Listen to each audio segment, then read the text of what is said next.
Welcome to Oh Brother, a podcast of three brothers trying to figure it all out, with your hosts, Brandon, Collin, and Aaron. On this week's show, Prototypical Coach. Ahoy! Ahoy! What is new? Oh, I don't know. Some stuff, I guess. What?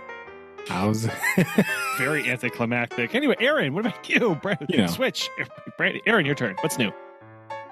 No, just getting, kind of chilling. We had the OSSAA coaching clinic this week, and went Monday and Wednesday for rule stuff for softball and baseball. Softball practice. Our season starts August 8th, so coming up here pretty quickly, and just get ready for that. So that's really all that's been new on our end. Getting all paperwork, and I forgot how much I hate changing jobs and like all the paperwork that you have to do in like order to do that new job, like all the insurance and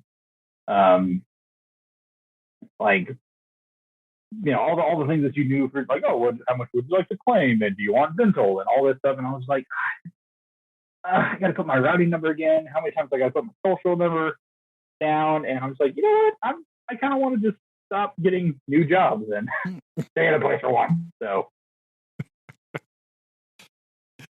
I think I've told this before, but I remember when I applied to a job, I thought that I was putting in my wrong social security number because there were too many fours, and I was like, "There's no way there's that many fours in it."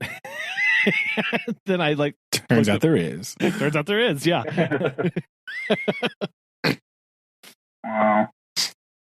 Well, I'm sorry. Paperwork isn't bueno. Yeah, it's the worst. Coaching clinics are. If you're listening to this. This is basically summarizing every coaching clinic possible. All right. So, oh man, I can't believe they let a guy like you in here. Oh, how's your team? Oh, we're not bad. And you go sit for 4 hours and listen to someone talk about grass, and that's about it. Like, oh yeah, the old. I guess don't let anybody in here. Man, yeah. that never gets old. Wait, that gets old. Like coaching clinics are like, it is cool to kind of like socialize and like talk with people, but like I was sitting there and like there's a few coaches that I talked to, and they were pretty excited for me to be at a really good school, and like we're pretty happy for me, and I was happy not to be able to play them because they always like kick their butt in every sport. So but I was like, oh, I'm so glad I don't have to play you next year. And they're like, oh, blah blah blah. But it is kind of a weird, like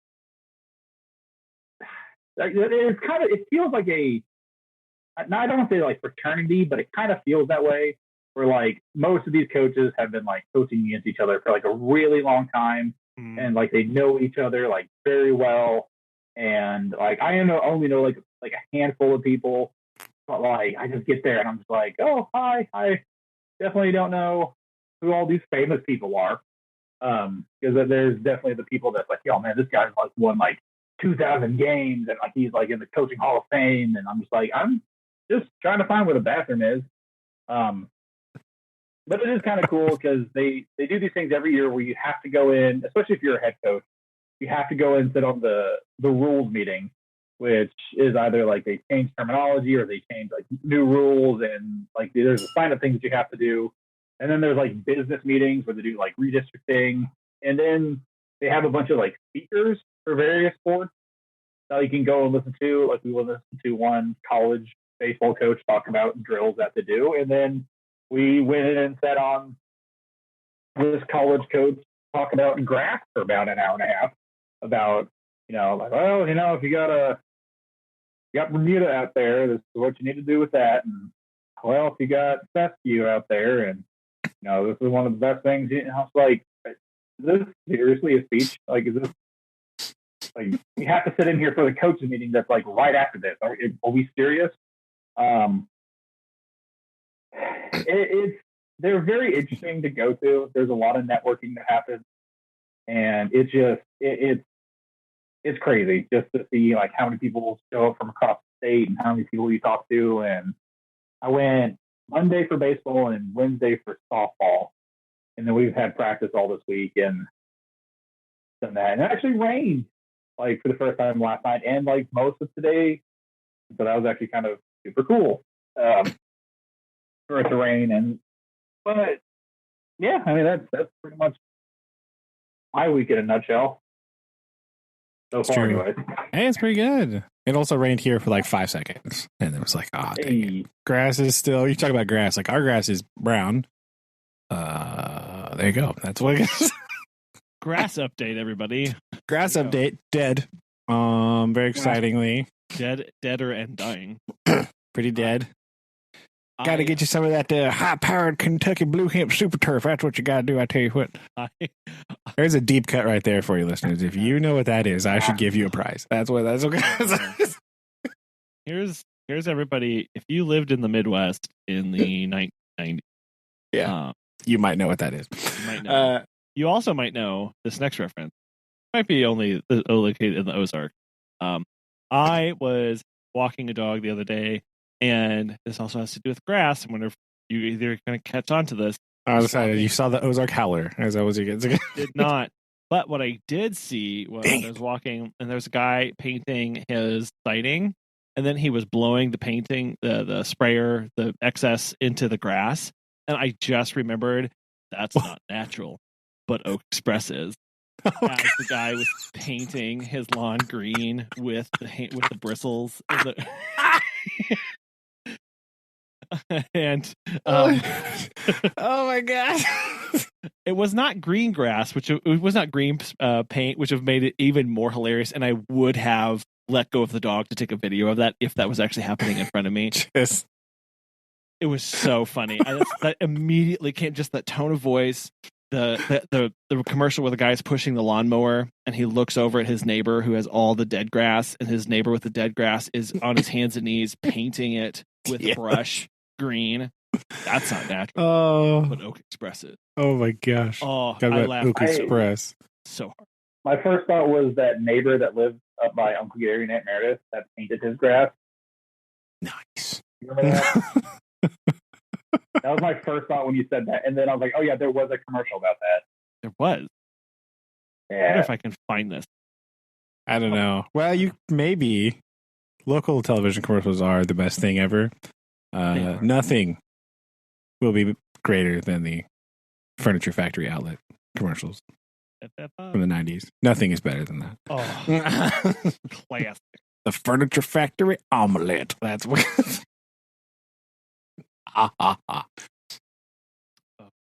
Good stuff. Well, good. I'm glad you're learning about grass and talking to the good old boy club and getting How good. how many visors were in that room, Aaron? Oh, So before I forget, Collin made a reference about learning about grass for good old boys. There was a coach who made the statement to that same grass person, "How do you get rid of crawdads from your field?" oh yeah. And I thought he was, and everyone thought he was joking, but I've been to their field, and their field sits on a reserve or a reclaimed oil field, and it's like a salt field. And so every time it rains, the crawdads just come climbing out. And I was like, no, he's actually telling the truth. Well, you get some hot water sidelines, and I've been on seasoning. their sidelines and just like look down, like, Season. why is there crawdads? For Brandon's inquiry, I was sitting there on the stairs of this really nice hotel in Tulsa, and I was sitting there just vibing, mind my own business, and there was a guy coming up the stairs, and he's like, "Man, you could spot a baseball coach a mile away." And I had like my baseball pullover with my hat and the sunglasses turned upside down, and I was like, "No, there's God, he's right." There was a lot of people that you could just by like looking at them for a second, you're like, "Oh yeah, that's a coach," because they just had like every prototypical coach that you could think of was there. Like there was the old timers, there was the kid who looked like he was 12 but is definitely a coach, and then you had like the really mean looking softball lady coaches that are just like really good at what they do. And like, I was talking to one coach who just got a plaque for winning for 700th game. I was like, oh, you're like, I could feel your power radiating from you. Like you're just like that intimidating and just that awesome. Not so much visors, but like a smorgasbord of like different like hat variations and different like styles. And like there was definitely the coach that was there that's like, all right, boy, how you doing? And he's like, oh man, hey coach, what's going on? And like there's definitely the coach that like uses profanity like a little bit too much, and like was there and the good old I don't know if I could say the classic phrase, but we all know what phrase I'm thinking of when you think of like just an old time ball coach that's like, it's some duck and blah blah blah blah. Ah, yes, like, was definitely there. And like, I mean, all these ones, like, there's a few coaches that were like super hyped for me to be at like a good school. Like, there was one coach that I knew for years, and he was one of those people that I was very glad not to play them again because they just would kick our teeth in every time. But he's like, yo, you wear a different color shirt. Where are you at? Oh man, it's awesome. And I was like, oh, thank you. I'm glad I don't have to play anymore because the last time I played, it was like 20-1. So yeah, I'm not thrilled, and I'm not going to miss playing you, kind of thing. And then the other cool thing about these clinics is that they have a lot of like, not sponsors, but they have like different promotional stuff there. Like they have people who are promoting turf or different jerseys or just some sell you stuff, and that's always a cool thing to walk around the vendors and whatnot and just kind of see what like all's there, kind of thing. And and it's also kind of nice to be at a moderately bigger school that just like texting our athletic director like, hey, can we like buy this? And he's like, yeah, just get the number for me and I'll send you a PO. I'm like, thank you. So that's actually kind of cool to not have, to actually have a school that has a little bit of money, so you don't have to like, fight for it or anything. So yeah, it was neat. I'm glad to win, but I'm glad it's over. I'm glad it was at least useful, right? So that would be that's handy. That it wasn't like completely boring and a waste of time. So that's always good. Oh, the grass kind of thing was. Okay, well, like, oh come on, that was your favorite part. Why are we here? Maybe not 100% useful, but at least it was not at least largely. But other than that, we got our first scrimmage next week. And we got our first game a week after that, and then so we're off to the races, man. Like our softball in Oklahoma starts like super early. Yeah, that is really early. Yeah, and then school starts the 15th of August, I think. Nice. So yeah, we're it's coming along pretty quickly. Yes, we are fast approaching that time. That's all the school stuff at Target, and I almost cried. Yeah, no, I saw a commercial the other day. And I was like, no. I was like, no. I don't want to go. The transition is always hard, right? Yeah, I just saw my classroom for the first time last week. They're still doing the floors, but I know what I'm teaching now. I actually know my schedule. Useful. It's so easy. Oh my gosh. It's first hour plan period. Nice. Me too. I have a plan period. Second hour. Hey, second, third hour, U.S. history. So easy. Fourth hour, junior high athletics. Then lunch. What does that mean? Oh, that means I go and deal with like because I'm doing high school softball and junior high softball. So I just go because that's the only time junior high like really practices is during the day. Oh, okay. So we go to practice for like 45 minutes or whatever. And then lunch.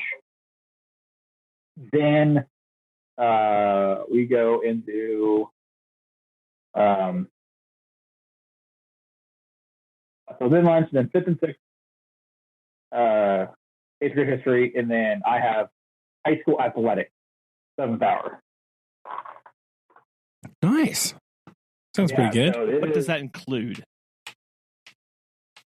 So high school athletics. I don't know which part you heard and didn't hear, Collin. Sorry, the high school athletics.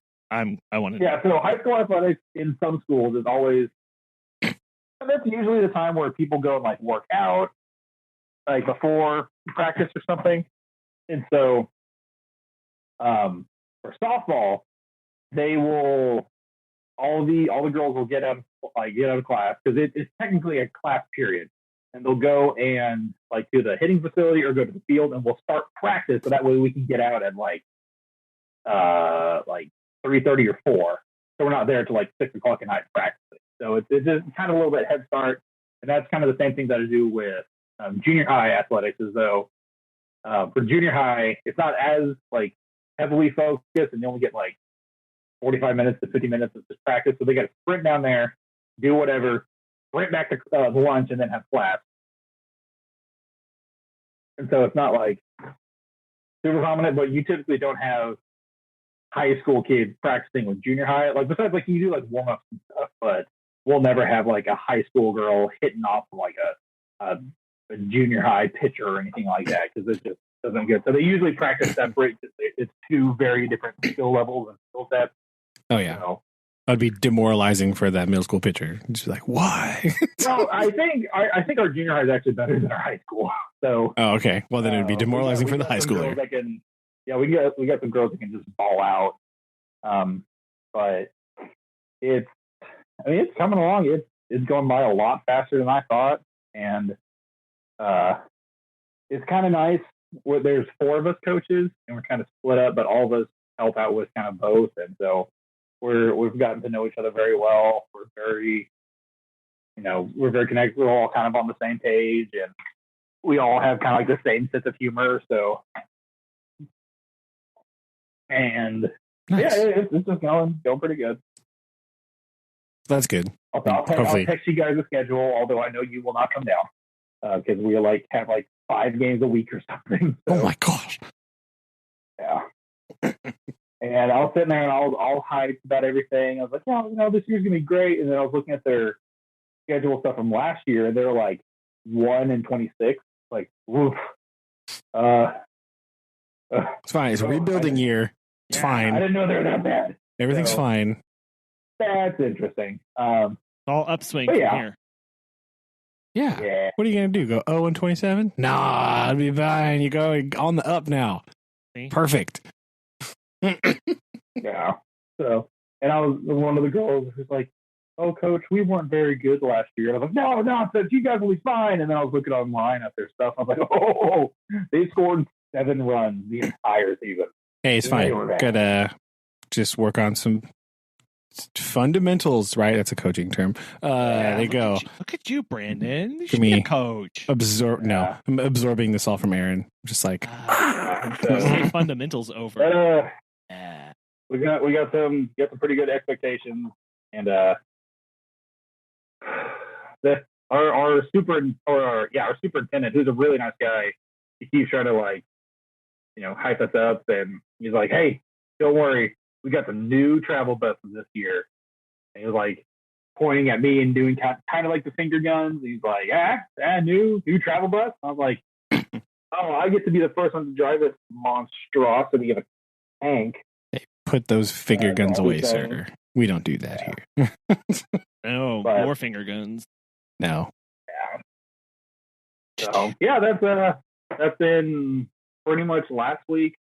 Over the weekend we went to the pool every day because it was 1,000 degrees, and yes, I have a feeling if I'm going to be outside, I got to do some tanning in some way, shape, or form. I went to the pool. It was nice and chill. What else did we do? Go anywhere? You see anything? Do anything? No. Oh, last week we went to St. Louis. Oh yeah. I forgot to mention that. Went up to a Cardinals game. I was never a big fan of Airbnbs. But Shelby and her mom are huge, spokespeople for Airbnbs and typical dad. Like, no, it's gotta be a hotel. And I was looking at all these hotels. You don't want to Airbnb that was like. You don't want to participate in the destruction of the housing market. Yeah. So there are signs. Hey, okay. So as a proponent of Airbnb, I'm back to Aaron. We can argue later. Aaron, tell us about baseball.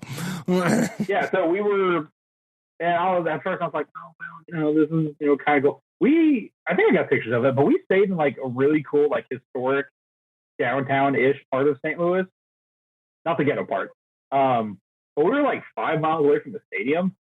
And I don't know if this is from Dad or where I got this, but every time I think of like a vacation, I always like, I gotta worry about traffic and I gotta do this. But there was like hardly like any traffic. I know that's weird in St. Louis.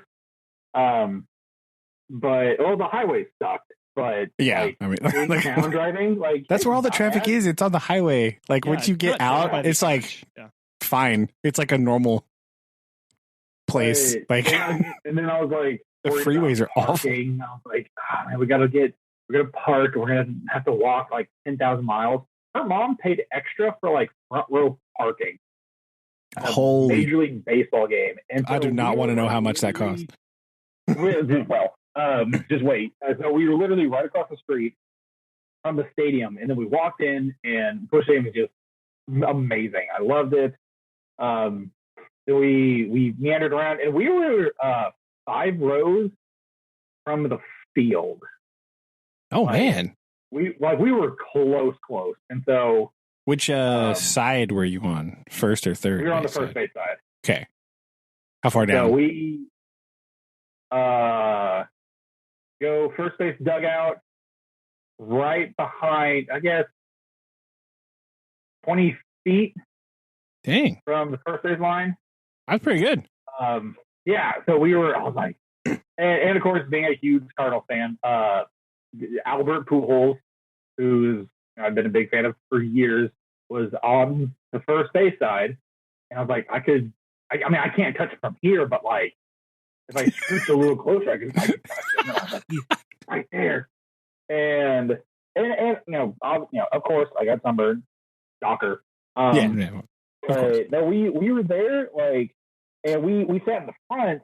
And if you sit in a certain section, you have like your own little, not private, but you have your own little like concession stand area. And it was cool because it was like under the bleachers and had like all these TVs in there, and like you can go in and get like out of the sun. It was amazing. And so we would go hide in there for a little bit and just watch the game, and then you just walk around, and like they have like all the shops, and they have like restaurants and things you go to, and then afterwards we walked to the arch. Then we walked back, got in our cars, went to the Airbnb, and then we have pizza, and then we drove home the next morning, and it was a super cool Airbnb. Like, it was downtown. It was one of those like cool like taller like houses, but it had like 3 different houses, and they're all like very like narrow, but like they're surprisingly big. And like we stayed in that, and then we just drove home, and I was sitting there the whole time thinking, I hated this drive when I was younger, and Mimi would make me drive to Illinois. But this doesn't seem too bad. And so yeah, drove back and got home and just put aloe vera on and just chilled. So that was our last week before. Yeah, I think so. Yeah. It's pretty nice. Yeah, it's the St. Louis to Springfield, Illinois. That's the kind of the killer part of that drive, because there's like nothing there at all. I mean, at least you have some nice, like, you can do the random stop just to like get out of the car, right? You can like stop in like Rolla or something, because Rolla's like halfway from like Springfield, Missouri, a little bit further away from where you started, but like, if there's like stuff and you could like get out, you can go eat or whatever, but like The St. Louis to Springfield, through, Missouri, or Illinois is like blah. Because we went through Lebanon, yeah, Missouri, and so like we went through that way, and the whole way up, it was Mimi's taking me to that Cracker Barrel. Stop at that antique store. Like the bingo. Oh, look at that Cracker Barrel. Yeah, and so it was. You and Mimi stopped at Cracker Barrels? What? That for some reason. Well, we didn't stop at like all of them, but no, I mean, but like I remember very, very succinctly, if Mimi wanted to get something to eat, her first recommendation, if it wasn't Applebee's, was Cracker Barrel. Interesting. So, I never ate at a Cracker Barrel with Mimi. I didn't either. No. That's why this is interesting. No, this is like an Aaron Mimi connection. Was it Aaron? Yeah. Aaron, did you? Yes. Did you ask to eat? No, I don't like Cracker Barrel. Are you projecting? I hate to go on a Cracker Barrel. Look, sounds like somebody who likes Cracker Barrel would say. No, because I thought I liked Cracker Barrel because Mimi's like, oh, you gotta try some grits. I'm like, I don't know what grits are. I'm like, sure, I'll try Mimi. No. And just being like, these are disgusting. And yeah, we would always stop at the one in Marshfield. That's how you knew the trip started. Here's what I bet happened. Marshfield. This is what Mimi's would do sometimes. Like, you said you kind of liked it one time. Yeah. And then like she took that to mean like you love it and should go there all the time. Right? It's a big grandma thing to do, right? She's very guilty of that. Like, I'm gonna go. It's just yeah. Like I like in middle school I collected Coca-Cola stuff, and like for the rest of my life she would get me Coca-Cola things for like, okay, you know I don't do this anymore, right? Like it's not like yeah. It was like me and like boxes, like wood boxes. I had like one, and then after that she was like, oh, I found this other wooden box for you, and look at this other small box. You're 70. So that's what happened, Aaron. You went there one time and got something that you were like, oh, that was some good chicken. And then she was like, going to Cracker Barrel always. Yeah. But antique stores, obviously. Well, obviously. And then there was I can't remember what town it was, because we drove past this. It's this town that's like in like the side of cliffs, or there's like all these like rock faces, like there's a Steak and Shake, like all these stuff. Like it's right on the highway before you get to St. Louis. Oh, I was like, is that not Lebanon? Because there's like, it's not cliffs, but it's like there's road cuts. There's like big road cuts right there. Yeah, it's that, but it's further. It's closer to St. Louis. I know what you're talking about. Yeah. I don't remember where that is. Super cool. Yeah. And, yeah, because we always stopped at there's like a McDonald's there, right? Yeah. What is that? I forgot where that is, but yes. We drove past it, and I was like, oh, it's this place. And I was like, I completely forgot this.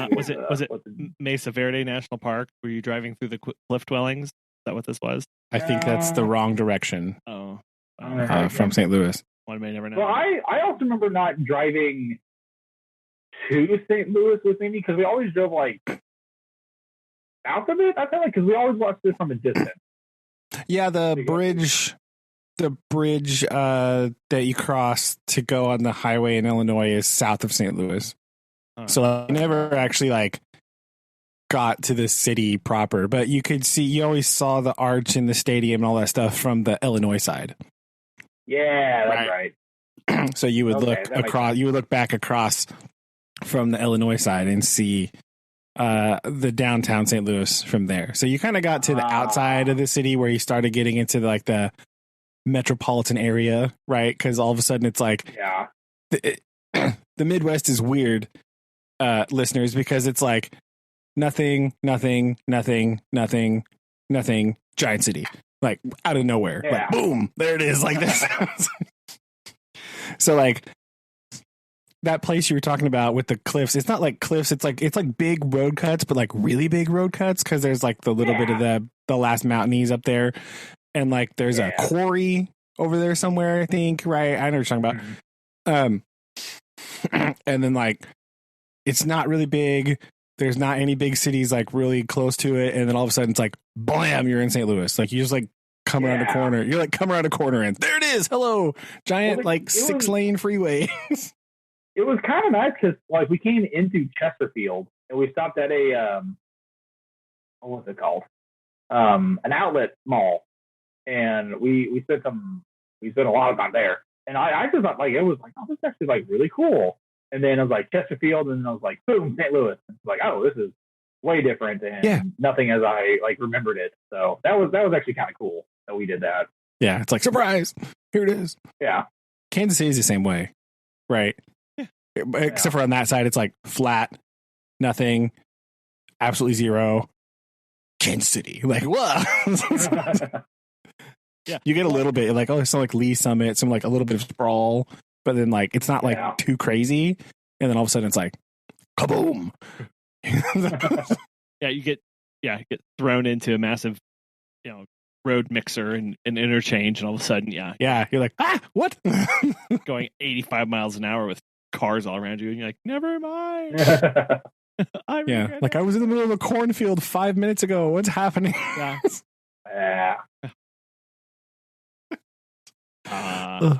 Gotta love it.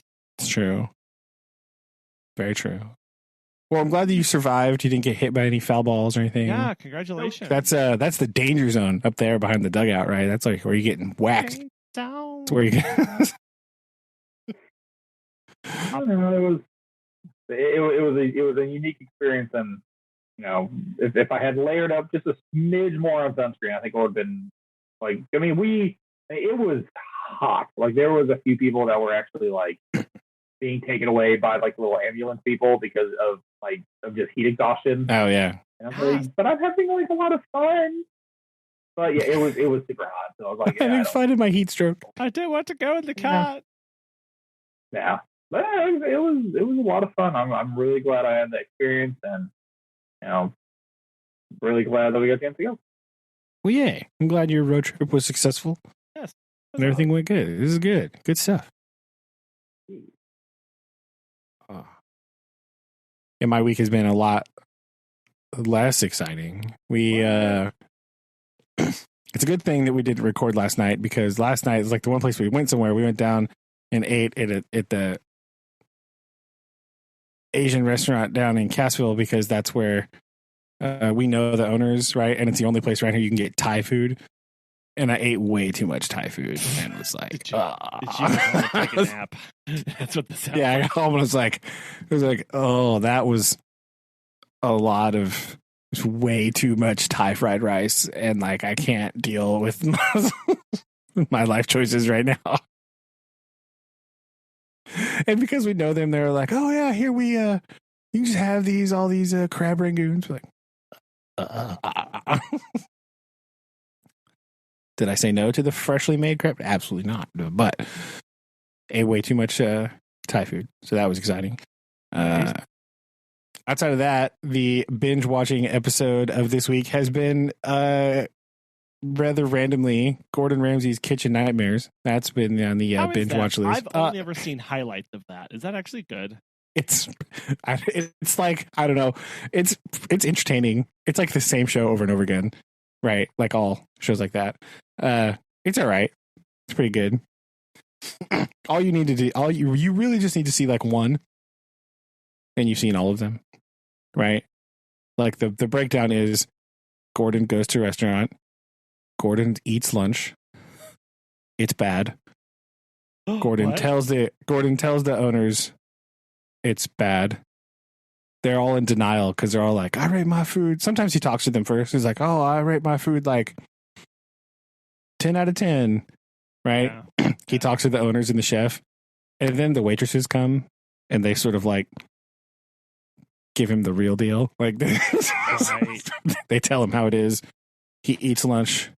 He tells him the food is terrible. He comes back for dinner service. In the American version, you always get the word of Gordon's presence in this town has brought out more locals than usual. It's code for Gordon tweeted out like, yo, I'm going to be here. Like, right. Yeah. It is not so subtle way to slam the kitchen to make it. Well, yeah, because he wants to see like are these cooks and chefs like any good, right? Yeah. Or are they like whatever? He watches that. He watches it fall apart. He explores the walk-in fridge, finds that it's horrendous in there. Horrified. Horrifying. This show might make you reconsider your life of going to restaurants sometimes if you watch it. And then he like yells. The owners are in denial about their life. And then he like becomes a counselor and like talks about their problems and helps them make food. What a weird premise to a show. It is really weird. It's hilarious if you watch back to back like one of the original British episodes. Oh, really? And then like Why? the American episodes, because the British episodes are like mega chill. He's just like hanging out, talking. Oh. Like very rarely does he get shouty. Oh no, they made it extreme for us American blokes. Well, the American owners are also like way shoutier. Well, on the whole, this right? is true. Okay, fair enough. But like, he's still like Gordon, so he's still like F this, blah blah. But that's just how he speaks, so it's like whatever. He can't not do that. Yeah, it's just what his character trait, right? And like, it's like way chill, and he like this focuses more on him like helping make food and stuff like that. But it's like way chill. Like even the music is like way chill, right? Yeah, it's like just like normal like elevatory music in the background of that. You know, when they edited the show together. But like in the American one, it's like got the dun, dun, dun, dun, dun, dun, right, like all this. It's this horrible like stinger that plays in like 50 times an episode. It's like that. Oh, like when things go bad. Yeah, it's like it's like when I watch Shark Tank and that music is just, it's so anxiety inducing as they're talking. Yeah, it's like that. I can't listen to that and enjoy it because it's just, there's so much tension brought up by it. And you're like, this is a ridiculous show with a ridiculous premise. Why am I anxious right now? Oh, because the music in the background is. Yeah, that's part of the American Kitchen Nightmares. Plus the editing is like way slicker. Oh. And you can tell like sometimes you're like, that wasn't. Like somebody's like it cuts to somebody's reaction, but you're not sure if they're reacting to the thing that you just saw or if it was like earlier and they just like cut it in there because they thought it would be cool, right? Make like it look that way. Yeah. I hate that. I hate it so much. It's like really weird. And the weirdest part, so it's at least the version that I found on YouTube, because I just found on YouTube, I just hit the playlist and I was like playing Forza and like racing my cars around and just like listening to this in the background. Weird, you know, background. It's fine. You need something to have on the background because the music in the Forza games is like not good. So like I just put on this. Fair. It was just sort of on, you know, and so I wasn't like in rapt attention because I watched a few, and then like a couple of them are really good. I watched those ones, but whatever. But like the sound mixing is so weird. And I don't know if it's like original. I guess it's just, I guess this is a rip from the original version, but like there's this thing where like, because I was listening to my headphones for a bunch of the time, like the left right mixing is really weird. And like for the show, and it like really for some of the like musical cues and stuff, it pings back and forth. It like pans like really rapidly back and forth from left to right. And it's really disorienting. You're like, why is it doing that? Being anxious, that would terrify me. I think it's really weird. And it might be like that. It might be what it's for. Because like on television speakers, you probably wouldn't notice it. Yeah. Right? But when you're listening to headphones, it was just bouncing. Like this really rapid fire panning. Oh, no. And it was like, what the heck? Oh no. And there was this other thing where like they would mix in background restaurant noise. Right? It's mixed in the layer. It's not like actually the restaurant. It's like mixed in. It's just this like stock background murmur that's mixed in. And sometimes it's in really weird places. So there was a few times I was listening to this and I would just like take my headphones off and be like, what? Because I thought Susan was talking to me. Oh no. From like the kitchen. Because sometimes she's like, hey, can you come help me? Can you do, whatever. I'm like, yeah, sure. But like, I thought she was speaking to me. but it was the sound was mixed so badly in whatever version of this I was watching. It was like this inaudible background noise, and it sounded like, you couldn't quite hear what was happening. So I thought it was her asking me to do something, but I couldn't hear because I had my headphones on. Oh, geez. So that's hilarious. So the audio mixing in at least the version that I saw is bad. Yeah, understood. Jeez. But yeah, I was watching Kitchen Nightmares a lot, and I don't really know why. It's one of those things. It's like, let's watch this. Whatever. So I will say, or like to add, I love watching British Bake Off show. Oh yeah. And then we've also been watching Iron Chef because of reasons. Yeah, I mean, hey, listen, I watch a lot of that stuff too. It's okay. So I was sitting there thinking, I was like, this is kind of weird because they have a live audience. But if you think about it, like, yeah, it's a live audience, but then that audience just what do they do? Do they just stand there for the 30 minutes the whole time like those people are cooking? Or like, is it all, because I know for like the finales and stuff, like they have like people in attendance, but just like, if you think about it, you're at a cooking show where it takes a long time to cook things. And so I was like, what do those people do? Do they just like walk around? Or they why they're going and setting the timer for 35 minutes for this roast. So the timer's like, you got 30 minutes. And they're like, I got to sit here for 30 minutes? Oh, man. All right, whatever.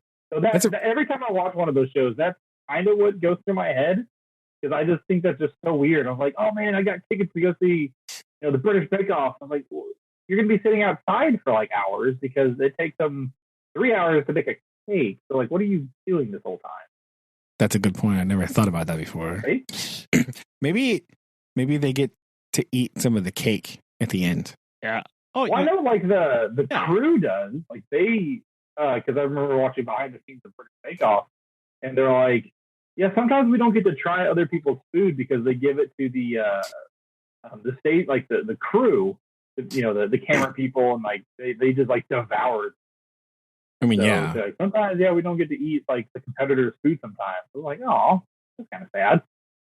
That's weird. I don't know. That's a really good question. Like, why would you watch Iron Chef live? What's the point? Yeah.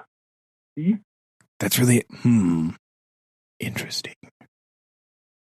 Because it's going to take a lot more time than just like the hour or whatever that's on TV. So yeah, that is heavily edited. Oh my gosh, yeah. For mega edited. That's a yeah, I don't know. Are there cue cards to help people know when to cheer or when to gasp? Because it's like, how do you know what's happening? Because especially with like the Iron Chef or whatever, where there's like 3 or 4 people cooking at the same time, like, how do you know which to be watching so people react well? It's a good. Oh, I mean, like the laugh, right? The laugh sign in like the sitcom taping, right? That's what I'm saying. Like, do they have something there to notify people of like, react now, please? I don't know. Yeah, make crowd noise. Okay. Indecipherable murmur that will badly edit over the top of this episode. Yes, background babble, babble, babble, babble, babble, babble. See, that's what we. Okay, so we need to apply to go see one of these and report in the field reporting. Yeah, surely they're just like. Surely you don't have to pay to get into that. I don't think. Why would you? Right. Well, but then again, don't you have to like pay tickets to like go see? Well, but that's for like late night TV hosts. Yeah, but that's like entertainment. It's like a show, right? Not a recording. Yeah, not like a television recording. It's just like because those are like live or whatever. So like you're seeing the music and the jokes that aren't funny and like the whatever, like the lame interviews. Yeah, the lame interviews of people that I don't know who they are because I'm old. Because you're old. Actually, to be fair, when I was young, I still didn't know who half those people were. So like, look at you, never culturally relevant. Yeah, never. Because me and my friend would watch it sometimes, and we'd watch like Letterman, right, and be like, who's that? And this is when I was like 19, so I was supposed to know these people. Yeah, no idea. different. Called different. It's true. Well, sounds like that was good though. Yeah, true.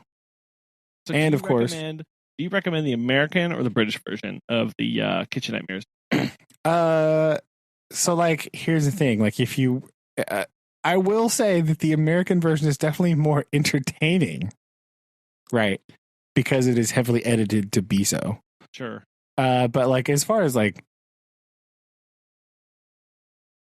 an interesting show, like a thoughtful show, the British one, right? So what I recommend, you just pick one, doesn't matter, of each one and just watch them. And the difference is astounding.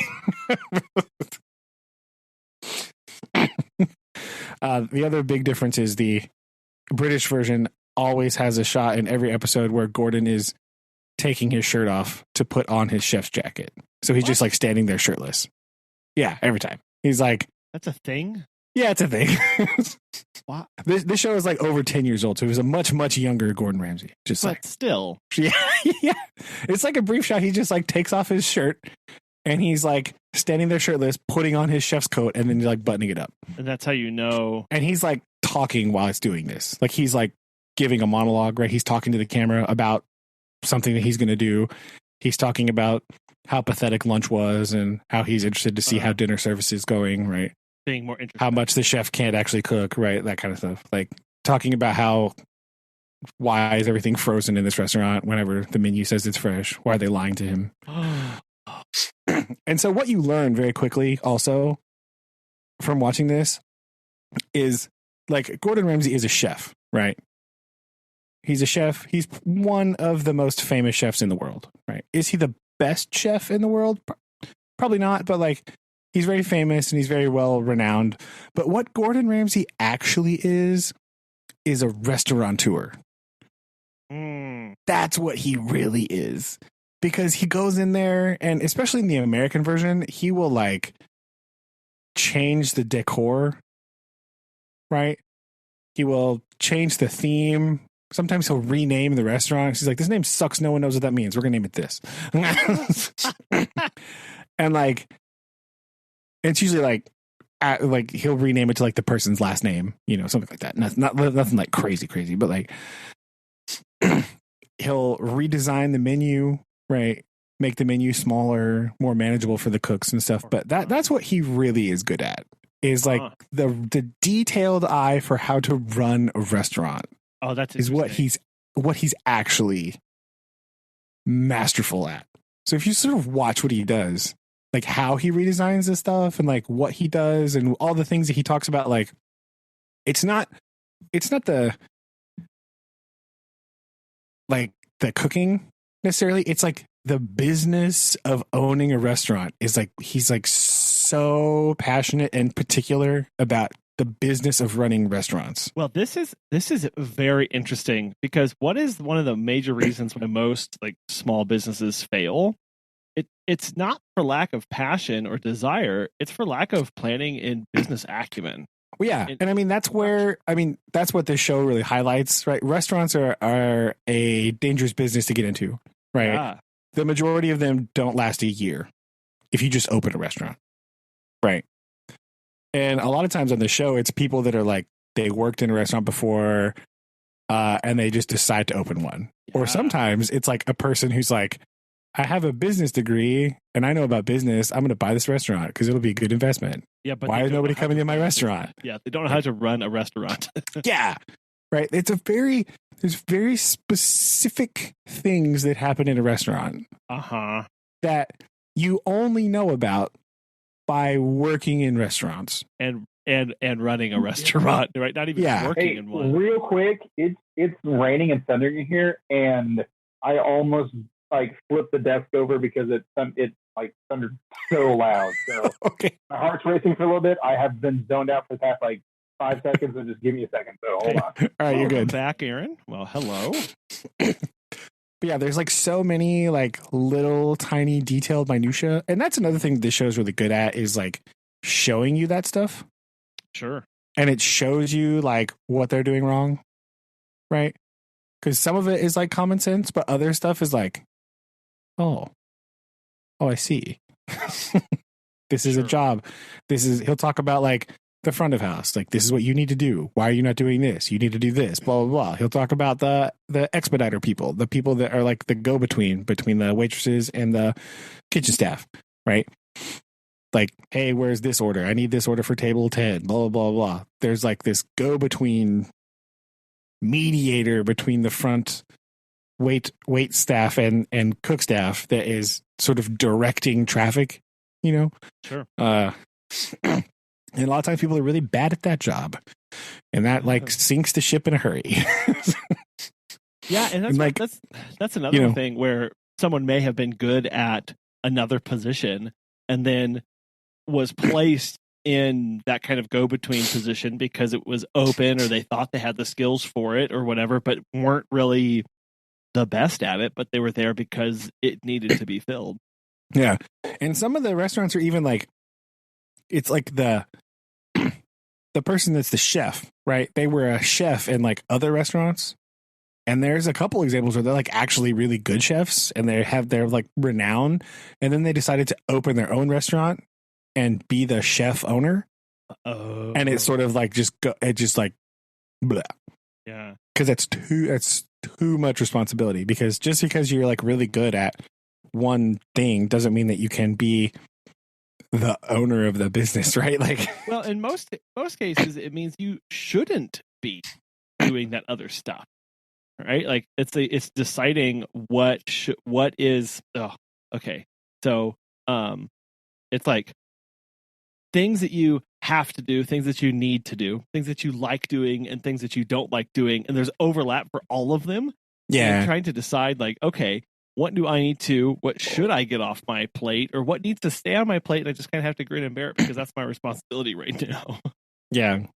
So like that delegation of responsibility to people, and sometimes it's like I'm the owner, I'm the chef and the owner, and I want to do, I have to make sure, like, you become overwhelmed by the burden of having to make sure that everything goes a certain way, that you fail to delegate jobs to other people.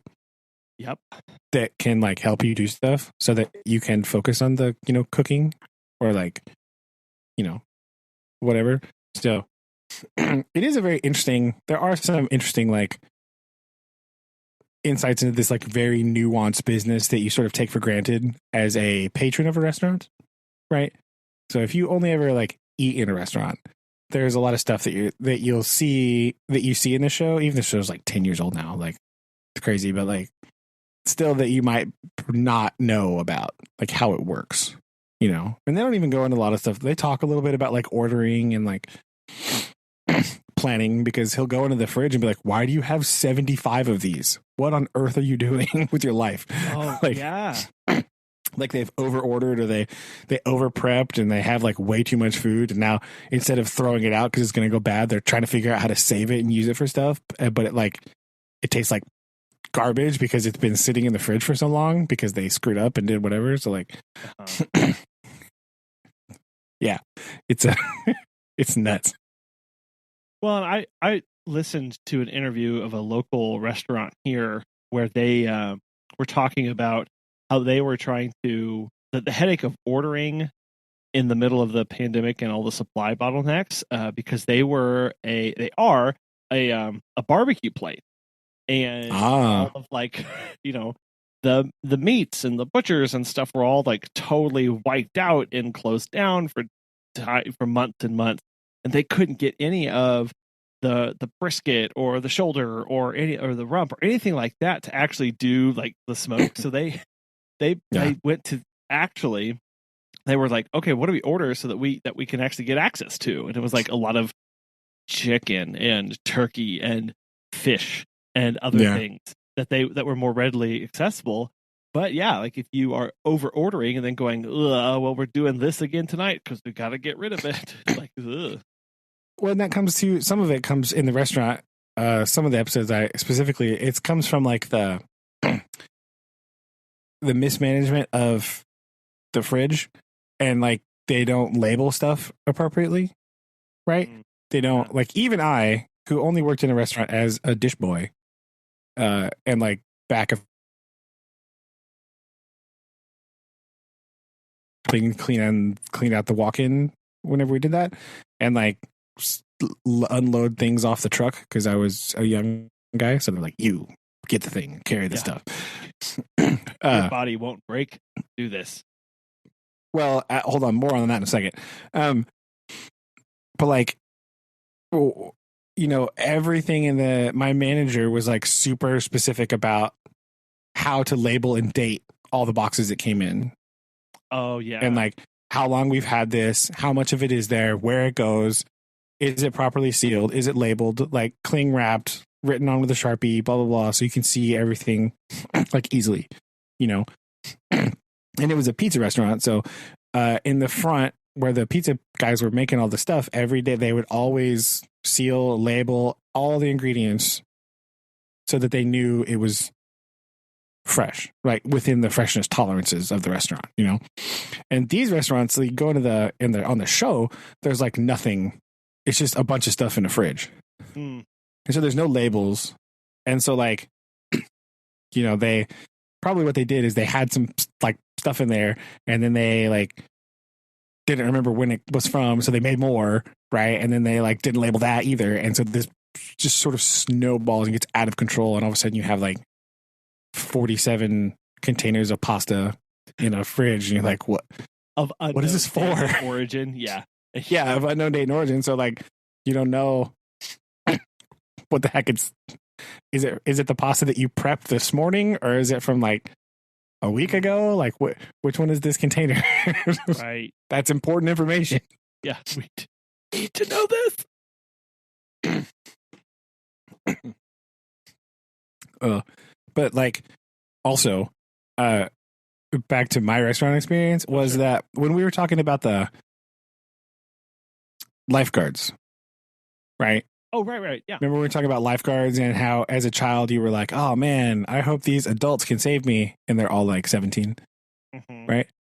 Whenever I worked at this pizza restaurant, I'm pretty sure that no staff other managers was over the age of like 22 max. Oh. Right. Yeah. And so like this is actually very interesting. I have been reviewing a lot of resumes for people who've applied to be a dog walker or pet sitter. And I will see on their resume where they were a list of like, they are a manager at, some restaurant or a manager at Taco Bell or a manager at the gas station. And I'll be like, okay, yeah, okay, sweet. Let me see what we have here. And then I'll look at their birthday and they're like 18. And I'm like, oh, huh? Yeah. What? Yeah, it's crazy. Like, no. I think that's another area where people don't really like realize how much, like what a large percentage of the staff is like under 20 years old in the restaurant industry. Like just your normal everyday restaurants, especially fast food, but like not just that. Like this was like a pizza place. You know what I mean? Mm-hmm. Like, so when I was in college and I worked at Eskimo Joe's, it was pretty much the same thing. It's one of those establishments that people work there for years because it was a good place to work. When I was in the kitchen or if I was like getting food in the back because I was a server, bartender, and bouncer, door person. They don't call them bouncers anymore. Just sitting there talking to people and they're like, oh man, you've been doing this for a long time. Like, oh, it's crazy. Like what year of college you in? Like, oh, I'm still in high school. It's like, what? You're like the line person whose job it is to get everything plated up and everything. They're like, yeah, no, I'm just a junior. And they're like, oh, okay, what's happening right now? And so like that was a big thing to see and just kind of what you guys talked about like a few minutes ago of like where all people have to go in. I sat in on some of those manager meetings of like, and there was a dude that was younger than me and I was about to graduate college and he was a manager. And he's like, yeah, we have to do, this. And so we got a budget for this and blah, blah, blah, blah. Like, this is a lot more work than I thought it was. This doesn't seem fun. They're like, oh, no, it's kind of fun. And fun. Your definition of fun is not my definition of fun. And so like things like that were just always like crazy to me, just to see like what all they had to do and budget and plan for and all that. And so yeah, like I was, and Eskimo Joe's was also different because since they were a bar at a certain time, like they didn't hire servers to be in high school, and that was mostly for like college kids. But like you go down and you start talking to people, and like the head host person has been doing it for like 4 years, and like, oh yeah, I'm gonna be a senior this year. And I was like, in college, and they're like, no, in high school. It's like, oh my goodness, like you were doing a better job than me. Like you, like I was like, have you worked anywhere else? And they're like, no, it's my first job. I was like, I plan on being here for a while. Oh my gosh, these kids are crazy. Yeah, that's exactly. It's like not. It's like everywhere. It's like a thing. So like it's really weird because like a lot of people like rag on restaurants. You know, they have like this really high expectation of how things are, and like at some restaurants, yes, right, like yes, but like just your normal everyday restaurant, like a lot of these people are under 20 years old, right, on your staff. It's like the whole thing, and you know that's like. You know, this is crazy kind of, and there are, you know, it's not, I'm not saying it's only like that, but it's a bigger percentage than you think. Right. Is all I'm saying. Like we have this like idea of, people talk about all the time, like, you know, they talk about like the minimum wage stuff. You know, it's all like, oh, these are, you know, they're only thinking about like that number of people that are like, you know, older and on staff, or like, you know, oh, they can do this or whatever. And I remember I was arguing with somebody one time about restaurants and stuff. And like how they need to be open, blah blah blah, and all this stuff. It's like, who is the staff at this restaurant? Like, they're half the staff's in high school. What are you talking about? Yeah, it does kind of change the dynamics of the needs that you're trying to meet for that staff, that culture. When that is who's running the business. Yeah, because they're all young and they have all these other commitments, and they're like. You know, so I know that around here, a lot of restaurants have trouble staffing in the middle of the day, right? Their lunch shift staff is, it's hard, right? Because, right, yeah. Turns out. But I mean, it's because it's good jobs and you can get a lot of good work experience doing it. But like, there is a large number of that skews very young. Especially in certain restaurants, not like everything, you know, like your finer dining restaurants are be older people, and like, you know, some of your old timey diners, they're older people, right? They're all like, it's in the name, old timey. Yeah, like, okay. Kidding, joke, people. This is very interesting. But I was thinking about that, about my restaurant experience, and I was like, oh yeah, like the whole entire restaurant was run by people like 20 years old or younger. It's crazy. And there was like one manager who was older, and everybody else in the restaurant was like that young. It was nuts. So, Collin, what have you been doing this week? Oh, any other exciting things? Let me just tell you what happened. Okay, so like last week, we released an episode, and a couple people were like, "Hey, did you notice like you having trouble downloading this?" We were like, "No, that's weird.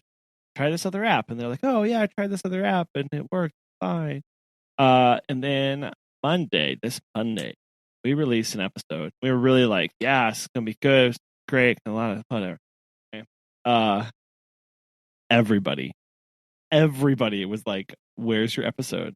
Why can't I play this episode? What's going on?"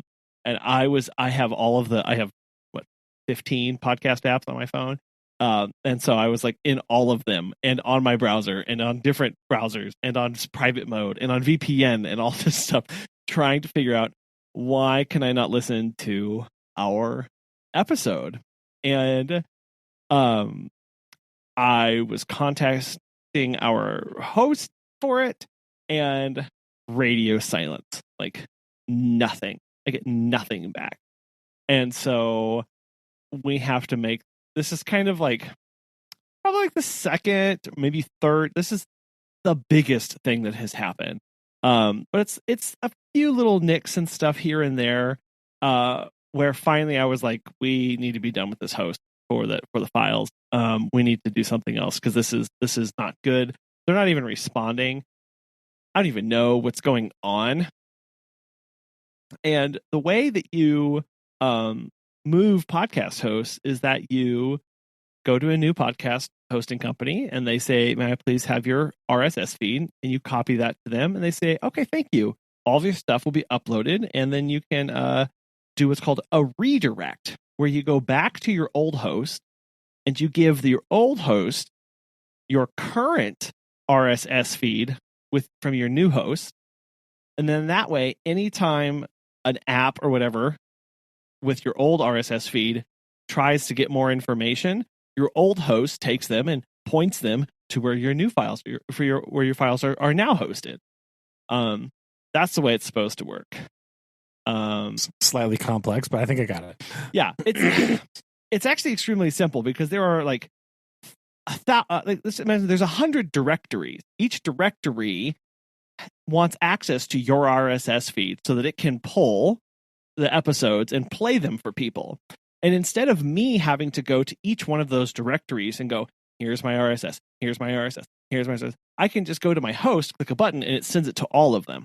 Okay, but now when I move hosts, I kind of take out that middle joint and I upload files to my new host, but my old host doesn't have those. So anytime one of those directories, let's just say Google, goes, hey, I wonder if there's any episodes, they ping back to your first host, and your first host goes, don't look at me, look over here, and it points you to your new host, and they go, oh, look, a new file. And then when that handshake happens between your old host and your new host, the directory automatically grabs your new RSS feed. Okay, it's supposed to auto-magically happen. What instead happened with this was, first they couldn't get it because the podcast feed was locked, even though it wasn't. So they had to hack into it to unlock it on their end, because they were like, oh, send an email to your current host. And I said, they have been radio silent for over 24 hours. They're dead. I don't know what's going on. We need to move on. We need to be doing stuff. Keep going. Like, just do stuff. And then they were like, okay, well, let's hack into this. So they hacked into the RSS, unlocked it, broke it on their end. And they said, okay, now we can start porting it over to us. It should just take a little bit. Well, then they ported everything over. And they were like, no audio files came with it. Looks like all of your audio files are corrupted. Could you please send us an audio file so we can upload it to our system? Thankfully, I have saved everything. Everything. That's good, yeah. I saved it. And I sent them an audio file, and they were like, oh, it looks like this is fine. It looks like your old host's file that link that points to the audio file is completely broken. We can't pull any of your audio files from your old host. Can you please email them and ask them to fix that? And I went, they've been dead for 36 hours. What's my next step? What do I need to do? What do I need to knock on their door. Go to their house. I resorted to the most petty thing a human can do. Facebook. I tweeted my outrage. Man, welcome to the 21st century, Collin. And I atted them. I atted them aggressively. Angry face emoji. They were like, and nothing. Okay. And so now I am like, what are my options? And they were like, well, if you can't get access to the feed, you have to manually import everything. And I was like, well, I best get started. And so for the last 2 days, and I am still working on it, I am importing all of my audio files into the new host, so that they can start, because I have to get everything set in the new host before I set that redirect. So when apps and directories start asking for information, I can throw them over there. So right now, for the past almost, last 3 days, everyone has been pinging everything, trying to get access to the show and hasn't been able to download anything. And my old host has not responded at all. Nothing that they've responded. And so I have had to upload everything. And it's been kind of nice because I actually have found some errors going through this of like, oh, that's the wrong web address, or okay, need to fix that. So I'm fixing all this stuff. But there's so many other things that broke. Like each episode that I upload for both Oh Brother and the other podcast, I give a unique show art of like a photo of that shows up if your podcast player supports that. If you look at it while you're listening to this, you will see a photo that is not the Oh Brother album art. Okay, there's two different things. Apparently, what my old host did, it didn't matter what file name I uploaded a folder, an image as. It renamed that to cover.jpg, and and then hashed it so that it knew, okay, this one I've renamed which it, episode went to, and it points to that specific episode. However, when I exported everything, it's exported it with cover.jpg and none of the metadata. So none of my of them match. And the new system needs unique names for the files for cover images. And so it is just randomly populating pictures across all of my episodes. How exciting. And every time I delete them, it's adding them back. So I did have to. I was like, "Hi, support. I don't know what I need to happen here, but I need the default everything to one image because I can't do this. It's so bad. Oh my gosh! And then I've been trying to relearn like all of the back end, all the other systems, and I'm discovering that like I have a weird workflow and I'm not happy with the way that I'm currently like other podcast hosts in platform. Besides the fact that it's just completely broken, it fit my brain the way I work. Like that's one of the reasons why I liked it was the workflow, what the features that it had. It was wonderful. And no other podcast host that I have found works like it. And it annoys me that now I'm having to go away from it. And turns out there's a reason for that after all. Like here's one thing. Well, it's whatever. Like every other big podcast hosting platform that everyone loves is trying to do everything. So they're like, oh, we'll be your website builder and we'll be your sponsor finder and we'll be your monetization platform and we'll be your social destination scheduler and we'll do all of this stuff for you. So you just have to click one button and all this stuff comes together. And as previously discussed on other episodes, I don't like putting all of my eggs in one basket. Yeah, well, this sounds familiar. Yes. So it's like, oh, big mega corporation who bought smaller company to become ultra mega corporation. Sure. Well, I don't want to also use your ad manager and your campaign manager and your social media platforms. And you're like, no, because when I need to rip the guts out of this because you fail me, I don't want to have to go scrambling to piece everything back together.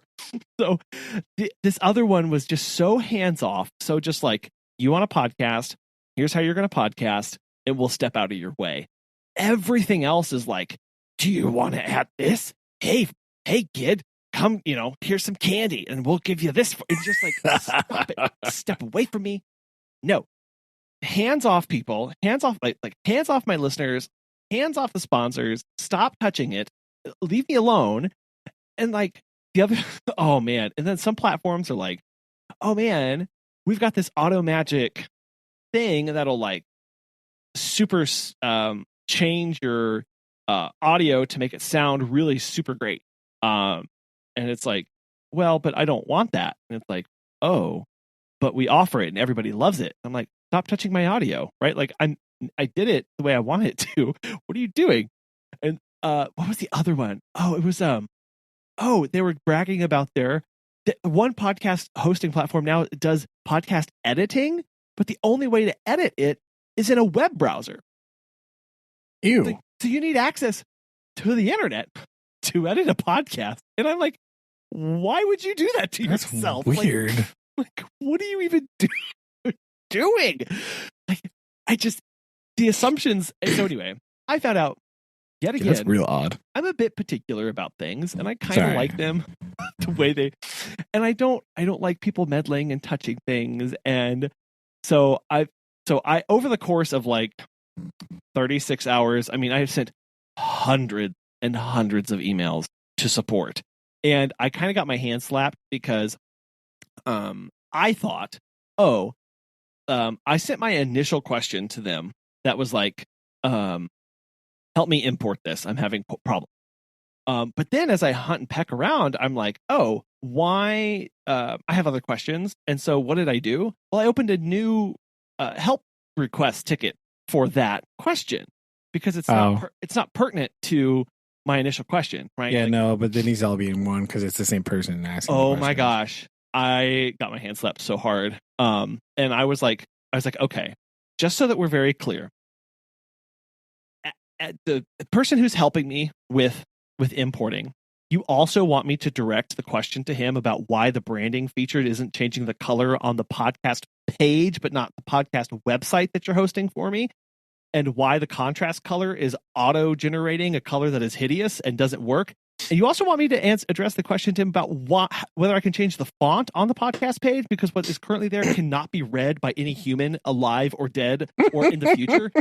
You really want me to address all these same questions while I'm pestering him, while the direct isn't working? Like, okay, like I will. So as I was hunting and pecking, I would just fire off emails to him. I could not wait for him to just respond one at a time. I just had to get these questions off. And so he would send me a response with like 8 bullet points of my question and answers to each of them. And this was fine, except then he stopped. He wouldn't answer some question or they'd fall off, which is why I liked the individual ticket idea, because then I could keep track of them and I would know what was getting answered and not answered. But that's not what they wanted. And well, yeah, but on there, and that'd be, if every single person did that, that'd be 7 billion tickets to look at. And if half of them are going to the same person anyway, that's a little much. I kind of get it. But again, like the question that I have about onboarding and thing is also not related at all or in any reason to why whenever I drag and drop the audio file, does the top of the screen jitter up and down such that I can't click into the episode title to select the auto-generated title so that I can delete it and type something else? And I have to wait for it to stop moving. Like that. Yeah, but like this guy is also like website support. And so like I can't imagine a vast number of these questions having to go to different people. Right? Like, I'm imagining that a lot of them, there may be a couple, but I'm pretty sure he could probably do all of it. I'm sure he can as well. It doesn't fit my brain. Just not the speed at which you want it done. It's not even that. It doesn't make sense. This, like, I am capable of having different conversations I have a fire hose of questions, and it's actually easier for me to keep them separated in different text channels than have them all in one column. Like, I genuinely want to know why on earth, podcast people, when I upload an audio file, I get a little flag that pops over in my browser that says success updated. That's the exact same update. When I hit publish, it comes across and says success updated, and nothing changes about the website. Why is that Why is that message the same? 2 different actions were done. One should say publish. Success published. Tell me. Anyway, that doesn't need to go in the same channel as like it's been updated to published. Boom. No. Done. Yeah. Like that needs to be in a different conversation for the like deep technical questions of to why the stats tracker that I'm asking you to put in isn't working and you're having to remove the underscores. Like, why? Like, so I'm having to have a conversation with the gentleman both about why the update tag is the exact same that pops up in the upper right hand corner of the website, while also asking why does the stats tracker that I've been using for the past 3.5 years not work for your system? And please explain that to me. Like, well, I mean, the answer to the first question is the website was coded such that there is one message for everything, because trying to have different messages, it's probably just faster and easier to do it that way. But they shouldn't even have an update. That's the reason. That's the reason why, because it's easier to code it that way instead of having to code different pop-up responses to different actions that you take. But they're different actions. Right. The real reason is it's easier. Because it's easier. I know. That's the real reason. It's easier. The other thing I want to know is, I solved it. Why, when I'm uploading an audio file and it's loading, do two little icons that ask me to add episode artwork flash like they're having a rave in the lower right-hand corner, like uncontrollably, and then as soon as the upload is stopped, they stop flashing? Is that a me browser? Is that a it might be website you design thing? Is that like? But I've tried it in multiple browsers, and none of them they all do that. Anyway, I don't know. I feel like out of the list of problems that you're currently having, that one is probably like at the bottom of the list. So I think you need to prioritize your little questions. I can process, because what do I have left? The problem I have now has been solved by me uploading all of the files, right?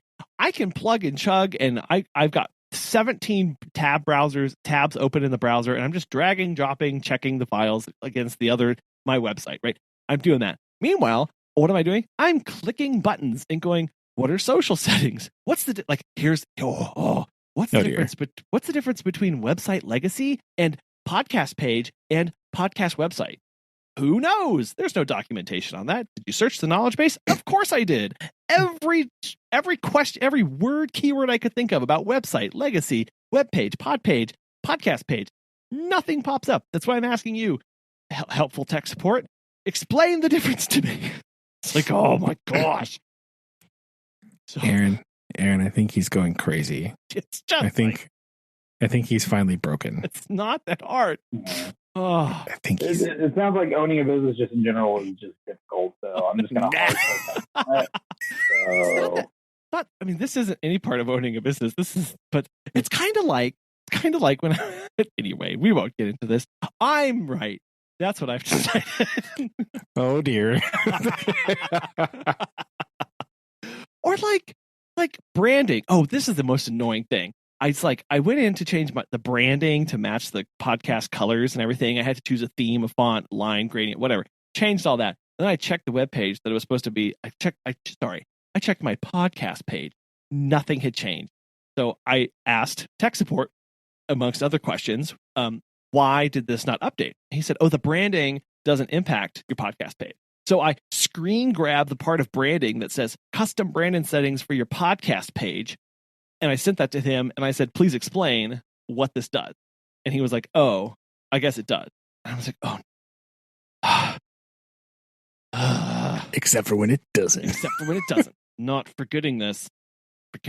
So anyway, it's fun. So that's been I've been doing since Tuesday. And I've seriously like hundreds of emails. And then each time you have a question, they're like, oh, we can't handle that, but you should call this other people, which is another company that we bought. And I'm like, no, I'm not doing that. It's annoying. There you go. Sounds like the real answer to Collin's problems is Teddy Roosevelt. Yes. Busting up the trusts, man. Blam! Get out of here with your conglomerates, smashing them back into small individualized companies with my stick. That's what we need. Well, here's more Teddy Roosevelt. Seriously, here's the most annoying part. Okay, the podcast company. Okay, and then I'm seriously done, and then we'll all go to bed. Okay. The podcast company that we're going with is like one that's been around since 2005 and blah blah, and everyone likes it and whatever. I don't like it. Everyone except Collin. I don't like the back end. I don't. There are 3 buttons here that I never want to see. Can I turn off the alerts for events? Why am I being invited to webinars by my podcast hosting company? Get away from me. Because they want you to know how to expand your market. No, they want. That's what they want. They want to convince me to use more of their paid services from the companies that they bought so they can justify it to shareholders. Point. Here's my point. Well, yes. They've got this thing over here called Advertise Cast. Sorry, that'll give it away, whoever uses Advertise Cast. I had a question to support that says, hey, I currently have advertisers. In my old podcast host company, I could set up campaigns for each of them that I could turn on and off as they sponsored so that I could track statistics for each one of them. And they were like, okay. That makes right? sense. Like they said, we want to sponsor you for 3 months. So I could go in and I could create something that says, summer sponsorship, June, July, August. And then I could look at the stats for that and report that back out to the people. That was an inbuilt thing that I thought was super cool. Okay. This one, they don't have integration, but what they will do is they'll go, oh, we bought Advertised Cast. They'll find you a sponsor. And I'm like, no. I have one. I have them. And they're like, oh, well, we can't do anything with that.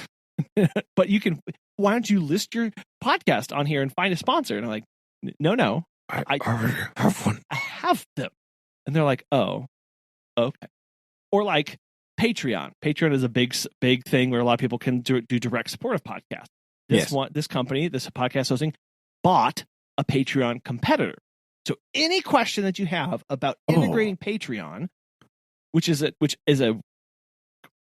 widely used, my other podcast host had a feature where you could link your Patreon to your feed and go, oh, only publish this directly to my Patreon supporter. Right? Yeah. Because people use Patreon for exclusive content, all sorts of things. And then I could go into Patreon and I could also give them, discounts or whatever, or the monthly meetup or whatever.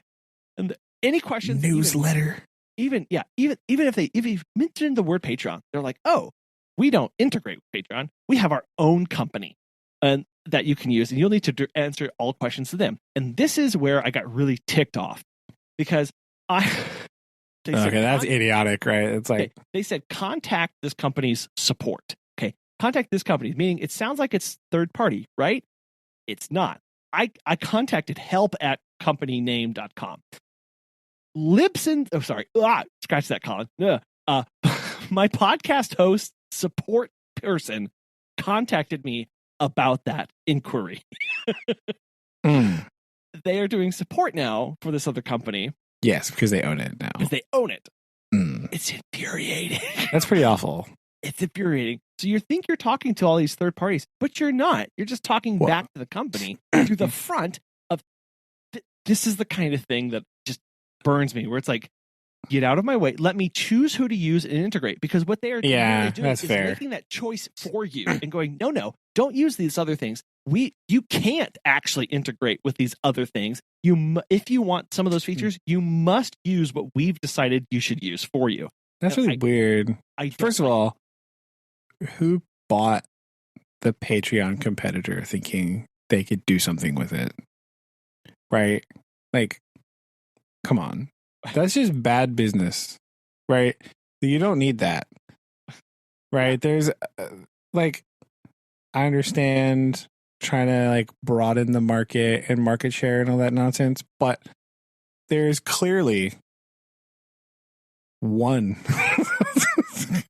service that everyone knows about and wants to use. So what on earth are you thinking buying a competitor and the reason you bought it is because it was failing? Yeah. Let's be clear. It wasn't for sale because it was doing well. Yeah. Right. And you think people want to use that instead of the thing that they already are using, probably? Come on, get out of here. That's the thing. We have there are some supporters that use it to support a myriad of other things. People. And they're already on it. And now you're going to ask me to integrate with this bespoke one-off where my people are going to have another login and another thing to manage and another thing to check. No, stop. That's where I get so frustrated, is because the companies have decided they want to be the everything, right? They don't want just to be your hosting, because that's boring and they can't make a lot of money at that. So all these other things I'm talking about, this advertise thing, this Patreon thing. Oh, they'll also build you a custom website. All of those are things that they have bought and now are subscription services to you, obviously. And sure, if you go all in, will it work great? I don't know. Probably not, because they're three separate companies trying to integrate into one company, whatever. But True. They're putting it all together for you and basically like, no, we have all this. And then you have to decide, like, they're just doing it for you, and they're losing focus. And then you as the creator, the person, aren't able to actually go and do other stuff outside of that because they make it harder to integrate. And like now, so trying to find a host that's like reliable, that's going to be around for a long time, and also is not trying to become a global conglomerate for everything is almost impossible at this point. None of the ones that are reliable or highly praised, they're all highly praised from 5-10 years ago, before they got into growing and trying to get into all this other crap and bloat. Which again is why I like this other host, because they just said, we're a host, period. And here are some simple tools that you might that can help you. Except for dictate how, except for actually working. Except for they have no support. Zero. Yeah, exactly. So again, I have to recognize I have all these complaints, with the big caveat that my other host is just not working. It's true. So I wonder where they're located. I wonder if they're like server bank or something like blew up, or like that's if it's in California, if it just like burned down. No. Right? Like, oh, well, you see, we had this server building and it's on fire. So I don't know. I'm again. It's so frustrating, because the other thing is people just say, oh, just use them. Use the new host. And it's like, with what?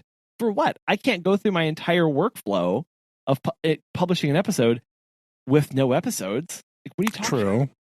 True. Like, it's like, and they're problem. Like, oh, just like get a free trial and hunt around. It's like, honestly, what I'm looking at right now, had I been able to see this back end during a free trial, I would not be very impressed, given the limited range and arrangements of stuff that they have. Like, there's no labels. I can't, like, in order to see what a button does, it's just an icon. You have to physically hover over it to get more information. Like, I'm sorry, what? I live in the world of computers. You can label stuff. Like, no, you have to go with the like weird esoteric Encarta 97 feature that hovering with. Get out of here with that. What is that? That's nobody wants to hover them out. Come on. That's what I'm saying. It just doesn't make any sense. So they don't, not what they, again, they have focused on other things of like, oh, now we must provide services to you and help you be a wonderful content creator. And I'm just like, stop. Like, again, I just want you to host my. That's all I want. I only want you to host my files, and just stop it. I'm already doing all the other stuff. Go away. I know. I know they're like, oh, but isn't it annoying? Like, you see these pitches of like, isn't it annoying to have all these other things and have to? It's like, no, I actually like that, because then as soon as one decides to, kick the bed, I can just plug in something else and keep moving in my own direction, and I don't have to worry about uprooting everything. So I'll never click these 4 buttons over here on the left of my dashboard. Social destinations, advertise, membership, and website. And can I get rid of them? Can I choose to hide them? No, they're there permanently. Well, it's all right. Until you switch hosts next year.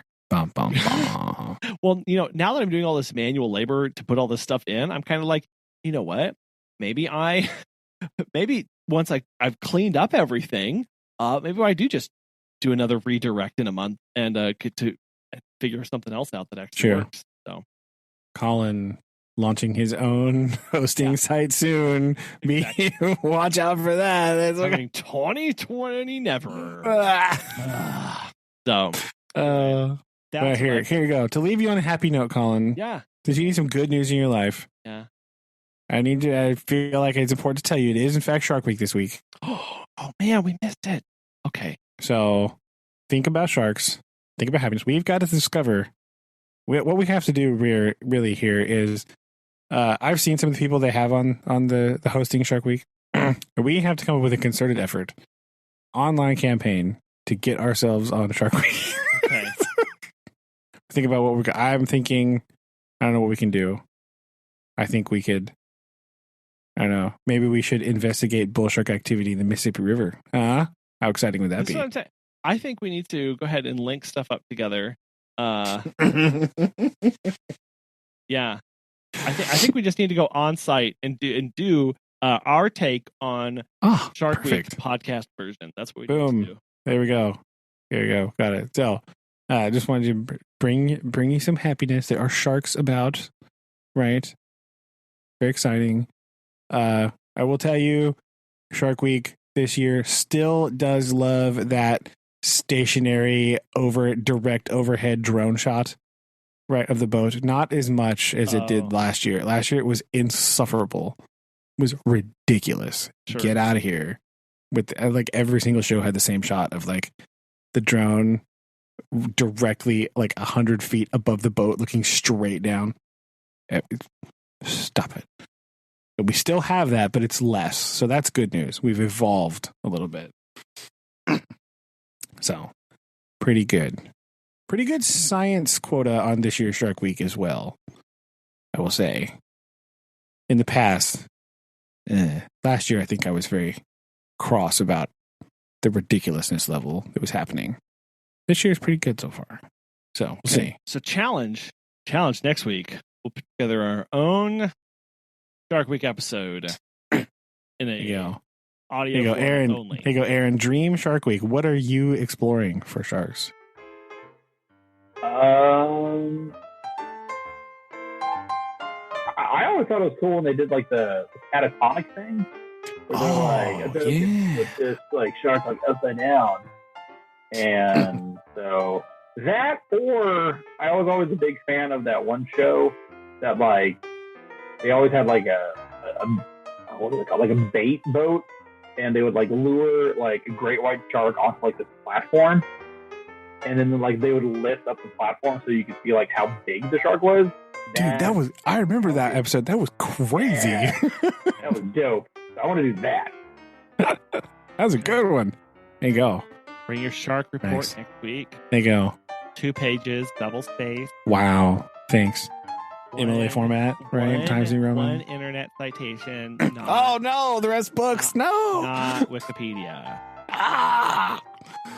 Please visit the local library or the school library down the hall and talk with the librarian about appropriate resources and reference how to determine whether something is reputable or not. Ba-dum-bum. There you go. Okay, we'll do this. All right. Challenge. Also, another challenge I think we should do. Favorite shark movie not named Jaws. Okay, that'll be count. The actual challenge. Shark movie not named Jaws, because that could be a good Shark Week segment of true. Pretty good to discuss what. And that's really right up our alley, anyway. Yeah, let's be real. Okay, so challenge next week. Our favorite shark movie not named Jaws. Sound good, Aaron? Yeah, sounds good to me. Okay. All right. Just one, or do we need to come up with like a listicle of like top 5 not named Jaws? Ooh. We'll think about that one on text. We'll see how that goes. Our super secret channel. Yes. Okay. Got it. Okay. Well, with that, we'll close her up and talk to you guys next time. All right. Okay. Love you guys. Love you too. Bye. Bye.